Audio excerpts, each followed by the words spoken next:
Au cours des 10 dernières années, l'initiative La Ceinture et la Route est passée d'une planification à d'innombrables projets concrets qui ont boosté l'économie des pays partenaires. Aujourd'hui, je vous emmène découvrir le projet de stade de Saint-Pétro en Côte d'Ivoire. Situé à Saint-Pétro, la deuxième ville portuaire de Côte d'Ivoire, ce nouveau stade de 20 000 places servira à la 34e Coupe d'Afrique des Nations en janvier et février 2024. Équipé d'un village d'athlètes et d'un terrain d'entraînement, ce projet a contribué au développement des autres infrastructures locales telles que les réseaux routiers, les aéroports, les hôtels, etc., qui renforcent la vitalité économique de la ville et l'attractivité du tourisme. Pour les habitants locaux, qu'est-ce que ce projet leur apporte et que signifie l'initiative La Ceinture et la Route à leurs yeux? On les écoute. En Côte d'Ivoire, on était ravis d'avoir ce projet de construire un stade. Ça a développé vraiment le pays.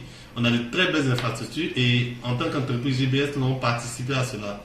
Nous avons participé à cela en envoyant les ouvriers. Nous avons près de 1500 ouvriers.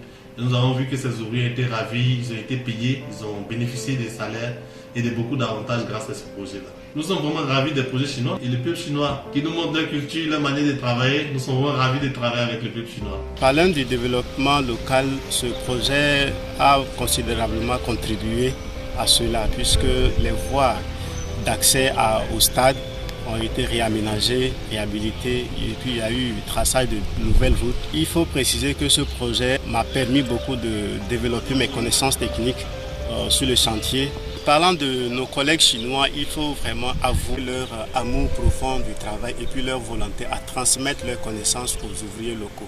Le projet nous apporte énormément.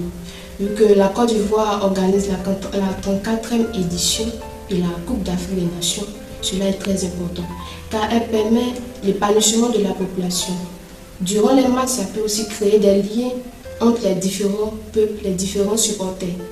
Il faut dire que l'initiative La Ceinture et la Route est une opportunité pour les jeunes car elle est un secteur d'emploi. Sur le plan de ma personnalité de technicien, ce projet m'a apporté beaucoup de choses. Ma qualité de technicien et vraiment ça m'a apporté plusieurs connaissances pratiques et théoriques. L'initiative La Ceinture de la Route se nommait le projet du siècle. Ce programme vise à créer un nouveau route de commercialisation entre l'Asie et l'Afrique.